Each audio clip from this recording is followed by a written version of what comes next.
Hello, welcome to Grand Online Academy.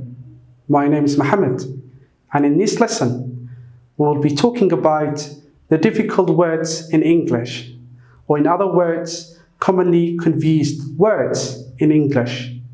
And they are the words that we have on the board. They are injure, damage, hurt, and wound. As you can see, these English words are often confused with one another.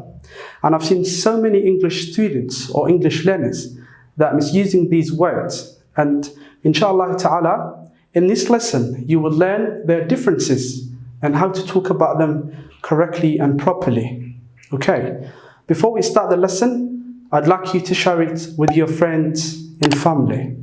Thank you. Dhammaan kusoo dhawaada Grand Online Academy. Magacaygu waa Macalin Mohamed.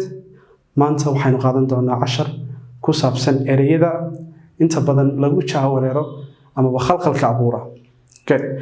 Haddaba intaynan casharka guda gelin, fadlan waxaan idinka codsanaynaa inaad videoga la wadaagtaan ama muuqaalkan asxaabtiina iyo qaraabadiina.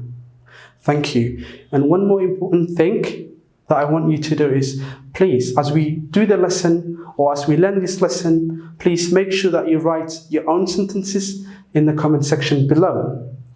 Marka inshallah markaan casharkan ku guda jirnay ka hadlayno arday kasta waxaan ku codsanaynaa erey kasta markaan dul istaagno inaad adiguna jumlad aad iska leedahay aad ku soo qorto comment ka dhexdiisa. Aad baad mahadsantihiin. Have a try to write your own sentences in the comment section. And now let's dive in the lesson. Okay. And like I said earlier, today we'll be doing a lesson which is about commonly confused words, or as you can see, difficult words, inshallah ta'ala. Marka sadarkiisan maanta waxaan eegi doonaa ereyadan oo inta badan ay dadka marka ay ku khalkhalaan ama ku abuura marka jaawareer. Good. Okay, let's take a look at the first one, which is injure. Okay, please listen to the pronunciation. Injure. Marka inshallah dhawaaqan wada fiirsanaysaa. Injure. Good. Marka injure waa maxay ama maxay kaga duwan tahay ereyada kale aynu ku haysano sabuurada.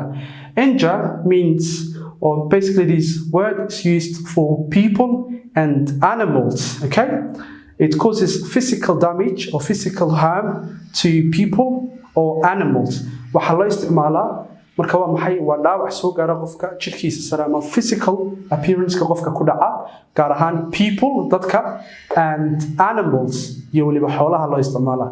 Good. Let's have a look at the examples. And tusaalayaasha eegno. Good. He injured himself playing football. He injured himself playing football. Okay? Isagu waa maxay? Naftiisii buu dhaawacay markuu kubadda ciyaaray. Siduu naftiisa u dhaawacay maybe markaa uu dhacay, markuu dhacay kadib jirkiisa dhaawac baa soo gaaray. Marka waa maxay? Physically waa la arkayaa dhaawaca. Marka maxaa la isticmaalayaa? Injure. He injured himself playing football. Waa maxay? Marka dhaawac baa soo gaaray markuu ciyaarayay kubadda. Good.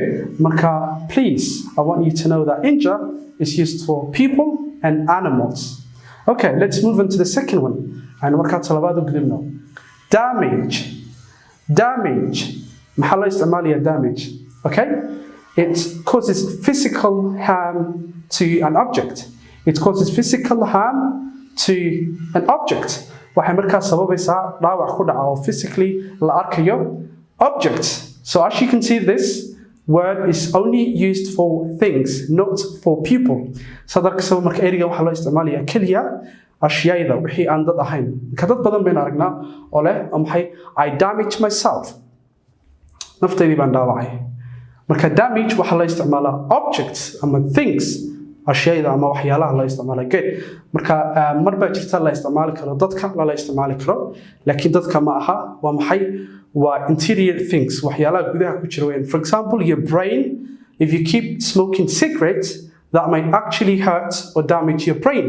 taasi waxay markaa ku keenaysaa waa maxay dhaawac maskaxdaada ku abuuraysaa laakiin we talking about things inside you waxaan ka hadlaynaa waxa ku jira brain heart wadnaha marka waxyaalaha gudaha ku jira la isticmaalayo damage waa la isticmaali karaa but you cannot use it for people when talking about physical damage or physical harm marka laakiin ka hadlaysid wax la arki karo ama nabar la arki karo damage dadka lama isticmaali kartid good marka as you can see here damage causes physical harm to an object waxa marka la isticmaalaya waa dhaawac ku dhacaya shayga ama gaariga ama kursiga ama waxyaalahaas noqonaysa good let's take a look at the example the car was damaged in the accident the car was damaged in the accident gaarigu wuxuu dhaawac ku soo gaaray accident-ka kadib ama markuu accident-ku ku dhacay shil buu gaariga galay marka physical damage baa ku dhacay uu burburay good marka maxaa la isticmaalayaa you can see damage waxaa la isticmaalayaa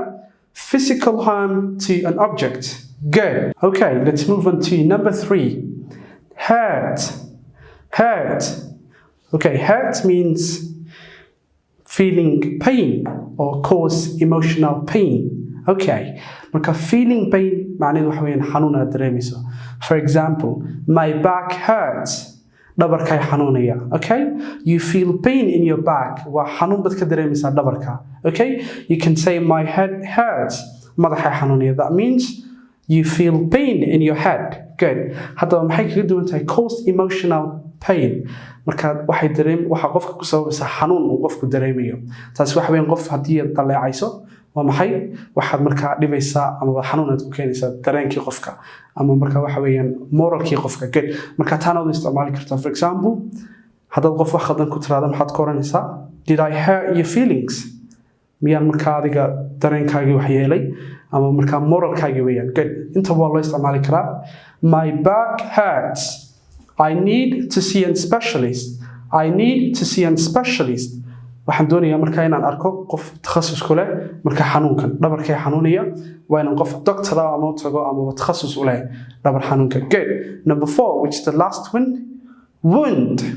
wound marka wound iyaduna waa mid ka mid ah erayadan bas laakiin macno ka duwan bay leedahay okay it causes physical damage waxay ku sabaysaa dadka maxay dhaawac isaga laftirkiisa la arki karo good ama marka oo kale uu qarax dhaco ama dagaal dhaco ama marka aad sarto ayaad isticmaalaysaa wound good she was wounded by the explosion waxay ku dhaawacantay ama dhaawac ka soo gaaray gabartaas explosion qaraxaasi u dhacay dhaawac baa gabadha soo gaaray good marka wound waxa la isticmaalayaa markuu qarax dhaco ama waxa weeyaan uu basically ama qofku waxa weeyaan naf uu isa saro oo mid isku saro ama waxyaalahaas inta badan la isticmaalayaa wound she was wounded by the explosion marka waxa ku dhaawacantay waa qaraxii weeyaan ay marka dhaawac ka soo gaaray good and as you can see all these words that we have on the board have got different meanings and we use them differently so inshallah ta'ala I hope you understood the lesson and this is the end of the lesson see you next time in the next class assalamu alaikum wa rahmatullahi wa barakatuh